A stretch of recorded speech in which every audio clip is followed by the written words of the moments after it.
hijo, se llama Leonardo. A mí me gusta, bueno, desde pequeño comencé a leer la biografía de muchos científicos, artistas, y pues le puse nombre Leonardo, justo por Leonardo da Vinci, sí. ¿Ustedes sabían que él posiblemente tenía TDAH? ¿Sí? Ok. Bien. Hablemos del cerebro primero antes, ¿sí? Tenemos aquí educadores, ¿sí? Psicólogos posiblemente, líderes de la educación también. Pero a través de los años hemos visto cómo ha evolucionado la educación. No sé si me puedo mover por aquí, no falla el micro, ¿cierto? ¿Sí? Hágale. Listo, yo soy de Lima. Bien. Miren, pasamos del conductivismo, ¿cierto? Psicólogos, educadores, ¿cierto? El conductivismo, ¿qué decía? Decía aprendizaje por asociación, ¿cierto? Por refuerzo y todo ello. Luego pasamos a un aprendizaje, a una educación basada en el cognitivismo, ¿cierto? ¿Qué nos dice el cognitivismo? Nos dice memoria, información, y eso es lo más valioso. Actualmente sí, la tecnología nos impulsa a adquirir mucha información, pero ¿qué pasa con la sociedad actualmente? Porque hablamos ahora de Big Data, ¿cierto? Incluso de Petadata. Pero la sociedad se estancó, porque guardar información pues ya no es el fin de la sociedad, ni de la cuarta ni de la quinta revolución industrial. Entonces, ¿qué es lo que se plantea Antonio Damasio, Jean Pansek, Joseph Leduc, grandes neurocientíficos que nos dicen, hablemos de emociones? Ellos lo llaman el auge del afectivismo. ¿Sí? Busquen ese artículo, The Rise of Affectivism, que está en inglés, y ellos plantean pasar de un conductivismo a un cognitivismo a una revolución de las emociones o del afectivismo. Ahora, ustedes dirán, ¿de eso qué importa? Bien, porque la pandemia nos enseñó a que si no nos damos el tiempo de analizar o de comprender las emociones, la educación va a seguir teniendo problemas. Entonces, yo con mi hijo, por ejemplo, le daba novelas gráficas adaptadas, obviamente, a su edad, ¿cierto? ¿Ustedes han analizado Moby Dick de alguna forma? ¿De qué trata Moby Dick? Ya, ok. El capitán Ahab quería vengarse de un animal, ¿cierto? De una ballena, Moby Dick. Mi hijo me preguntó, papá, ¿por qué un ser humano con inteligencia, ¿cierto?, quiere matar a un animal? ¿Por qué quiere vengarse de un animal? Y yo me quedé pensando y dije, interesante pregunta. Luego leyó otras novelas como Ulises, ¿cierto?, Odiseo. El retrato de Dorian Gray, por ejemplo. El Conde de Montecristo. Si ustedes analizan esas obras, esas novelas, ¿de qué trata? De venganza, ¿cierto? Y eso en el cerebro, si lo analizamos, ¿de qué trata finalmente? Nosotros, aquí está el capitán Ahab, que finalmente, ¿qué pasa con él? Muere, ¿cierto? Y lleva a toda la tripulación, a la mayoría de ellos, al fracaso. Entonces, en la parte derecha inferior, ustedes ven un área del cerebro que se llama corteza prefrontal, no es un área enorme, que está en celeste, que nos ayuda al autocontrol, ¿sí? Quizás se puede leer ahí un poco, pero básicamente nos ayuda a regular las emociones, a inhibir conductas, ¿sí?, a resolver problemas y a tomar atención. Si analizamos qué pasó con el capitán Ahab, ¿usó su corteza prefrontal, sí o no?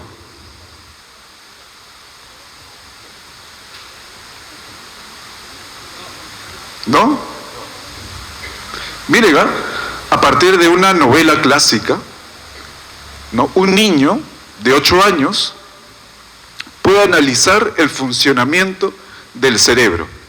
Entonces, el capitán Ahab de Moby Dick no activó lo de arriba, sino o desactivó su corteza prefrontal que está acá abajo. ¿Sí? Entonces,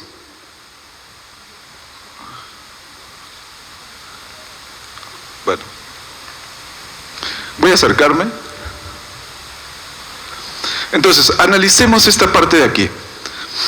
Cuando tu corteza prefrontal, y no te autocontrolas, se desactiva, toda esta parte límbica y filogenéticamente más primitiva va a dominar eso que se llama control.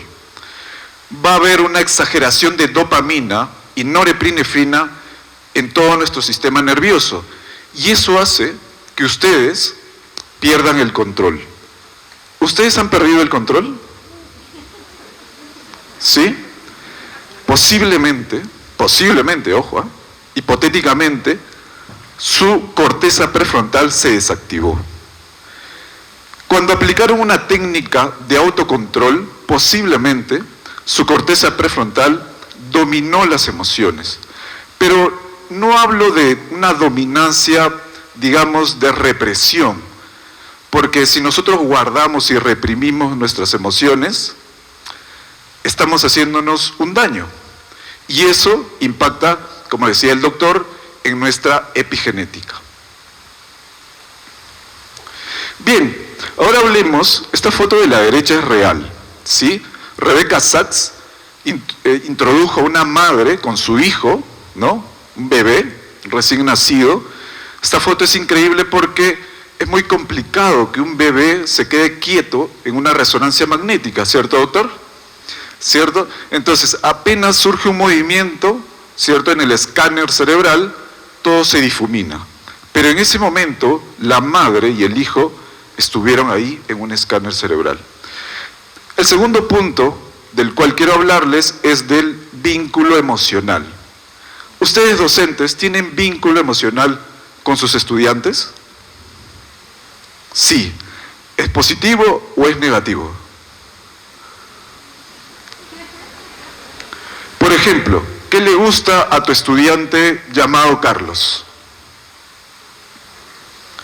¿O qué le gusta a María? ¿Le han preguntado?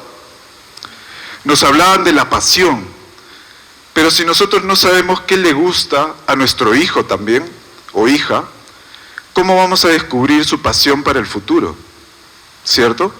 Entonces, el vínculo emocional se restablece cuando descubrimos forma de compartir momentos y experiencias, más que, por ejemplo, si bien yo a mi hijo le regalaba muchos libros, yo leía con él, e incluso cerca, pues en Lima estamos bordeados por el mar, ¿cierto? Y nos íbamos a la playa, al mar, a leer con él. No solamente era regalarles el libro y que él lo leyera, sino que yo leyera con él y que compartiera experiencias positivas. ¿Por qué, Gabriel?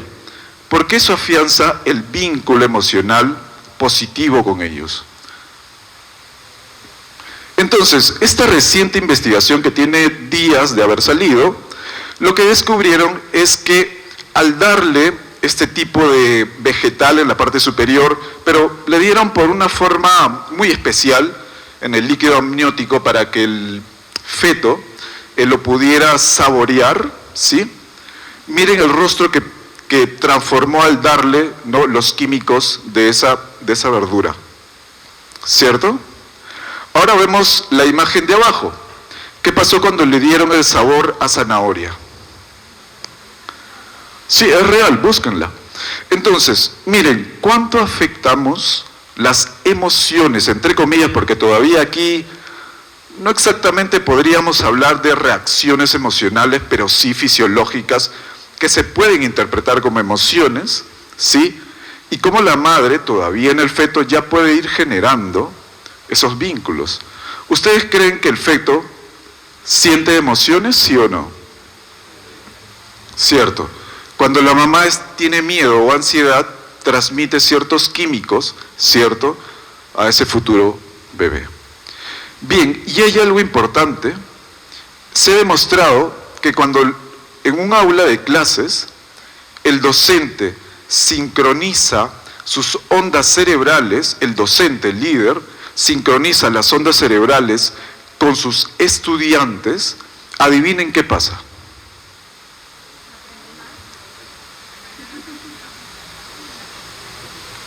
Se conectan, hay una sincronización cerebral y aprenden más. ¿Sí? Entonces, ¿cómo logramos eso, Gabriel? Disfrutando con ellos la pasión que tienen por vivir, esos gustos que ellos tienen, ¿cierto? Si desarrollamos eso desde la escuela. ¿Ustedes conocen a Gabriel García Márquez? Él decía, ¿no lo conocen? Él decía en un discurso que la labor de la educación es que los estudiantes descubran su juguete. ¿Cuál era el juguete de Márquez?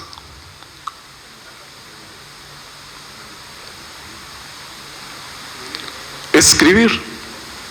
¿Cuál es el juguete que va a seguir jugando tu estudiante luego que salga de la escuela? Es hipotético, claramente.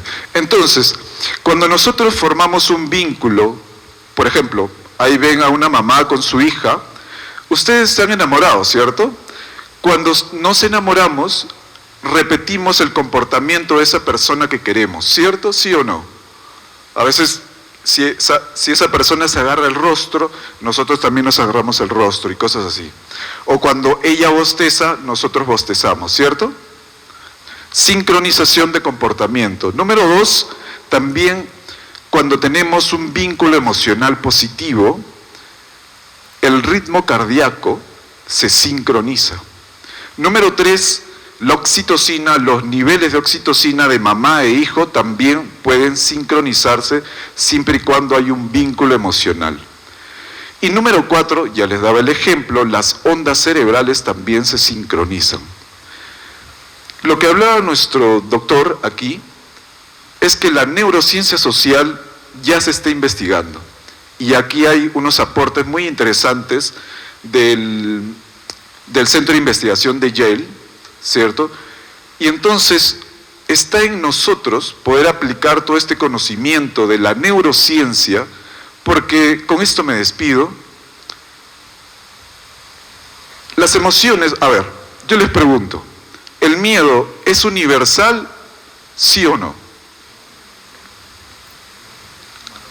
Nuevamente, ¿el miedo es algo universal, sí o no? Sí. Yo creería que no. ¿Por qué? Porque el miedo de esta persona y de la que está al costado suyo es totalmente subjetivo y diferente, ¿cierto? ¿Qué significa eso? Que todos los miedos, por ejemplo, a la ciencia o a las matemáticas o a la historia, ¿no?, son aprendidos y alguien nos enseñó a tener miedo a ello. Vamos a ver aquí, por ejemplo, no ingreses al agua porque es peligroso, le dice la mamá, ¿cierto? ¿Y qué va a pasar con el niño? Vamos al caso número B. Si la mamá le dice a su hijo, aprendemos a nadar para disfrutar el agua, ¿qué siente el niño? Si yo le digo a mi hijo, aprendamos a leer juntos y disfrutemos la lectura, ahora mi hijo lee aproximadamente 100 páginas semanales de su novela y lo disfruta, ¿cierto? Porque aprendimos a leer juntos, porque formamos un vínculo emocional él y yo. Muchas gracias.